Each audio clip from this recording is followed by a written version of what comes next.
Italian রাষ্ট্রদূতের সাথে কি কথোপকথন হয়েছে, তারা একটা জরুরি বৈঠক করছে, বৈঠকে কি কথোপকথন হয়েছে। তো এটা নিয়ে সময় টিভি, সরি যমুনা টিভি এটা নিয়ে কিন্তু একটা নিউজ করছে। আমরা সরাসরি স্ক্রিনে চলে যাবো, দেন আমরা ভিডিওতে ফিরে আসবো। আচ্ছা, স্ক্রিনে একটু ফলো করবেন, 1 মিনিটের একটা ভিডিও দেখে আসেন।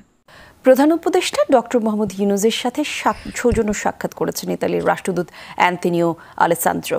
দুপুরে প্রধান উপদেষ্টার কার্যালয়ে যমুনায় সাক্ষাৎ করেন তিনি। এ সময় দুই দেশের অভ্যন্তরীণ নানা বিষয়ে আলোচনা করেন তারা। একই সাথে অন্তর্বর্তীকালীন সরকারকে সব ধরনের সহায়তা দেওয়ার কথাও ব্যক্ত করেন ইতালির রাষ্ট্রদূত। এর আগে পররাষ্ট্র উপদেষ্টার সাথে সাক্ষাৎ করেন অ্যান্তোনিও আলেসান্দ্রো। এ সময় তিনি বলেন, যেসব বাংলাদেশি কর্মীর ইতালির ভিসা পেন্ডিং রয়েছে তা শিগগিরই সমাধান হবে। এই সমস্যা সমাধানে দূতাবাস কর্মীদের প্রচেষ্টা চালিয়ে যাচ্ছেন বলেও জানান তিনি। ইতালিতে প্রবাসী বাংলাদেশিদের বিভিন্ন খাতে সাফল্যের ভূয়সী প্রশংসা করেন রাষ্ট্রদূত।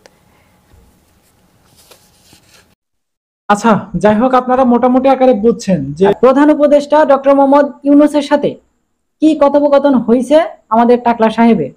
এখন সেখানে মূল যে বিষয়টা পয়েন্টটা তুলে ধরা হয়েছে সেগুলো হলো 2023 সালের যত সব আটকে থাকা পাসপোর্ট আছে এগুলোর ভিতরে বেশি পরিমাণে ফোকাস দিতেছে এই বর্তমান সময় আইসা।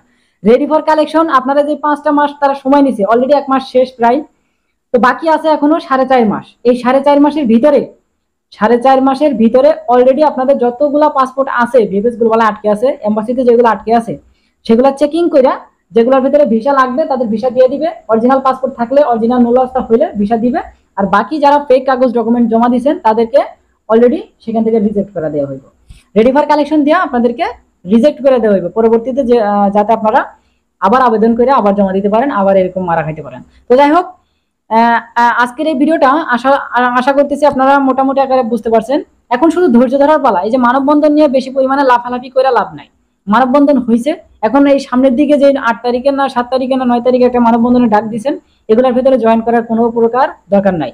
যেহেতু এটা একটা নিউজ হইতেছে, নিউজ করছে, এই যে আটকে থাকা নুল্লাস্তা নিয়ে প্রচুর পরিমাণে কিন্তু তারা এখন ফোকাস দিতেছে এটার সামনেই কিন্তু ভালো কিছু অপেক্ষা করতেছে। এক কথায় অ্যাম্বাসিডর যেটা জানাইছে আমাদেরকে সেটা কিন্তু তারা কার্যকরী করেই ছাড়বে এই 4 থেকে 5 মাসের ভিতরে। এখন দেখা যাক, এই যে এখন লাফালাফি না করে এখন ধৈর্য ধরে 4 থেকে 5টা মাস বসে থাকেন। এটা আমার মন্তব্য, এটা আমি কোনো প্রকার লিঙ্কের মাধ্যমে আমি জানাইতেছি না, জাস্ট আমার মন্তব্য যেটা সেটা আমি এখানে উপস্থাপন করলাম।